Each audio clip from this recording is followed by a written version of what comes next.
Yeah, I'm back. And before you say anything, yes, I keep my promise. Consequences and results markers, just like I said. Now, sit down and be honest. When you need to sound smart in writing, you just reach for therefore and call it a day, don't you? Every result, every conclusion, every logical consequence. Just therefore, forever. And when someone calls you out, therefore, consequently, thus, hence. Same thing, right? They are not the same thing, my dear. And your essays, your reports, your emails, they have been quietly paying the price. Before you chew your essays, you need to calm down and listen to me. Because we will unravel these 7 damn confusing words today. Therefore, thus, hence, consequently, as a result, thereby, and so. Let's not waste your time, shall we?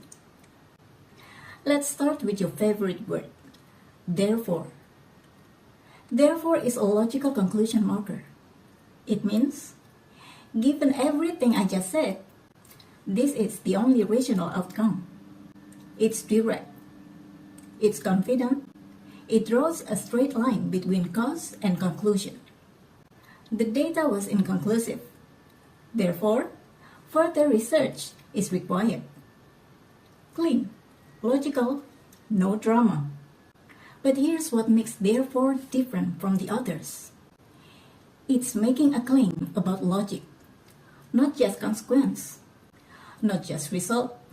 It's saying, this conclusion is inevitable given the premises.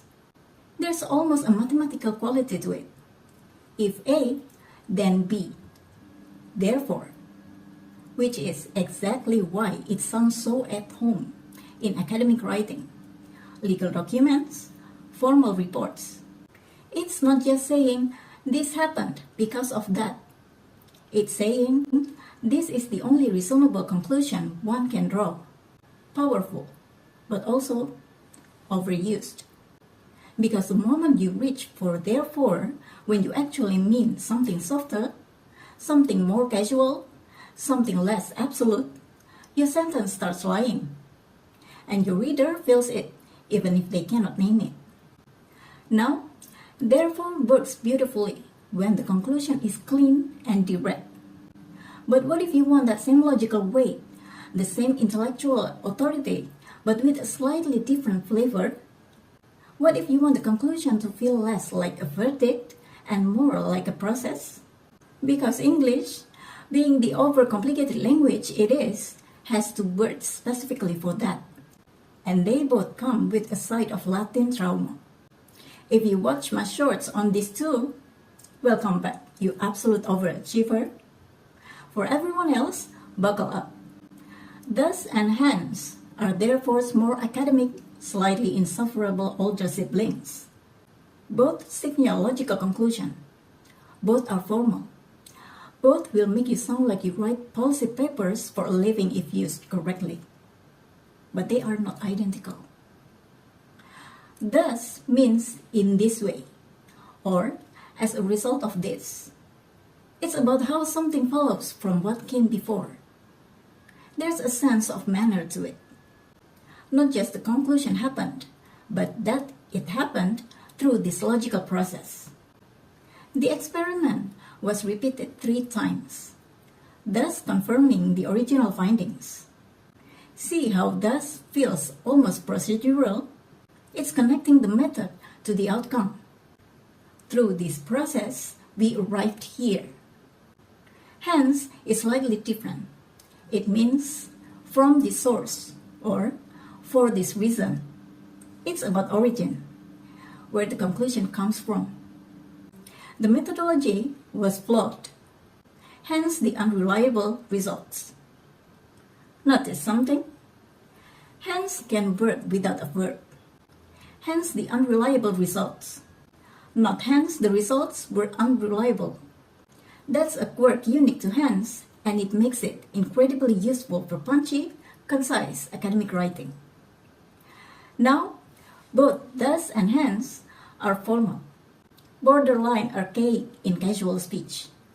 If you use either of these in a text message, please seek help. The difference in one line, thus says, through this process. Hence says, from this source. So far we've been in very logical, very intellectual territory. Therefore, thus, hence. All three are essentially saying this conclusion follows from this reasoning. Clean, precise, almost cold in their logic. But language isn't always cold, is it? Sometimes consequences aren't just logical. They are significant. They have weight. They have aftermath. And when that's the case, none of these three will quite do the job. You need something heavier. Consequently. Consequently is therefore more serious, more grave cousin. Both signal result, but therefore is about logic. This conclusion follows from these premises. Consequently is about impact. Something happened, and the weight of it produced this outcome. The company ignored early warning signs. Consequently, it collapsed within a year. Feel that heaviness? Therefore, would have made that sentence sound analytical. Consequently, makes it sound like a cautionary tale. There's almost a moral weight to it. This is why consequently shows up so often in journalism, in historical writing, in any context, where consequences are serious and need to be felt, not just understood. It also tends to signal that the outcome was significant, sometimes negative, sometimes irreversible. You wouldn't use consequently for small things. I forgot my umbrella. Consequently, I got wet. Technically correct. Grammatically over-engineered. Save consequently for when the stakes are actually high. Now, therefore, thus, hence, consequently. All four of them carry some degree of formality, some degree of register, which is incredibly useful when you are writing academically or professionally. But what about when you just need to signal result clearly, cleanly, without any of that weight of intellectual baggage? What if plain English is exactly what the situation calls for? As a result, is the most democratically useful marker in this entire episode. No register issues, no formality constraints, no risk of sounding archaic or over-engineered. It works in academic writing, professional emails, casual conversation, journalism, everywhere. The negotiations broke down. As a result, both parties walked away empty-handed. Clean, neutral, universally readable. It signals consequence without claiming anything about logic, weight, or intellectual pedigree, which is exactly why it's so useful, and exactly why sophisticated writers sometimes avoid it when they want more precision. Because as a result, doesn't tell you whether the result was inevitable, significant, or procedural. It just says, this followed from that. Use it when clarity matters more than nuance. Use the others when the nuance is the point. But here's something interesting. All 5 markers we have covered so far sit at the beginning of a clause. They introduce the result after describing the cause. What if you want to do something different? What if you want to end the result directly inside the action that produced it, so tightly that cause and effect feel like one single move? That's where the next one comes in. And most learners don't even know it exists as a discourse marker. Thereby is the sleeper agent of this group. Most learners know it exists. Almost none of them use it correctly. because thereby doesn't just signal result. It signals that the result was achieved through action just described. It's almost always embedded mid-sentence, connecting an action directly to its outcome. She restructured the entire department, thereby reducing costs by 30%.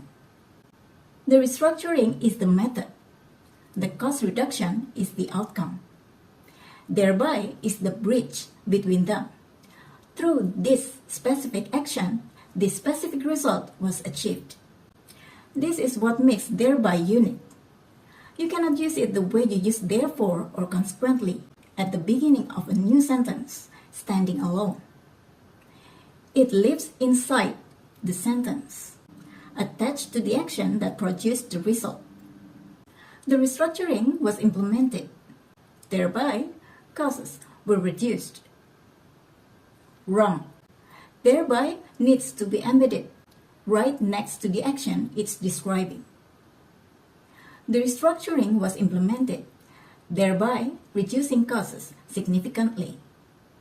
Precise, elegant, and now you know how to use it correctly, which puts you ahead of roughly 90% of English learners out there. Now we have gone from the most formal and intellectual markers all the way to the most precise and embedded one. But we still have one left. And it's sitting at the end of this list, looking almost embarrassingly simple, like it doesn't belong here, like it wandered in from a different conversation entirely. Don't be fooled. So, it's on this list for a reason. In casual speech, so is the most natural result marker in the English language. It's instinctive. It's immediate. It requires zero effort. It was raining, so we stayed inside. Nobody thinks about that so. It just happens, and it works perfectly. But here's where it gets interesting. So has register limits that people consistently underestimate. In academic writing, in formal reports, in professional documents, so signals casualness, not incorrectness. Casualness. And in contexts where formality is expected, casualness reads as imprecision. The data was inconclusive, so more research is needed. Technically fine, but next to therefore, it sounds like a first draft, like you haven't quite committed to the argument yet. This is why knowing all 7 markers matters. Not just what they mean, but which register they belong to. So it's perfect for spoken English, informal writing, emails to colleagues you actually like. Therefore, it's for when you need your logic to land with authority. Same meaning, completely different signals. And now you know the difference. Okay, 7 words, 7 personalities. Let me make this embarrassingly simple for you. Therefore, is for logical conclusion, inevitable, almost mathematical. Thus, conclusion through process. How we got there matters. Hence, conclusion from source. Where it comes from matters. Also works without a verb. You're welcome. Consequently, result with weight. Significant outcomes. Save it for when stakes are high. As a result, neutral, clean, works everywhere. Use when clarity beats nuance. Thereby, action directly produces outcome. Lives inside the sentence, not at the beginning. So, natural, instinctive, casual. Perfect in speech. Know its register limits in writing. Same job on paper, 7 completely different tools in practice. Episode 3 is coming. Addition and emphasis markers. Furthermore, moreover, in addition, besides, what's more, in fact, indeed, Because apparently, people have been using furthermore and moreover like they are purely decorative words with no real function, just sprinkled randomly to sound sophisticated. And I have a lot of thoughts about that. If you are not subscribed yet, I genuinely don't know what you are waiting for. The button is right there.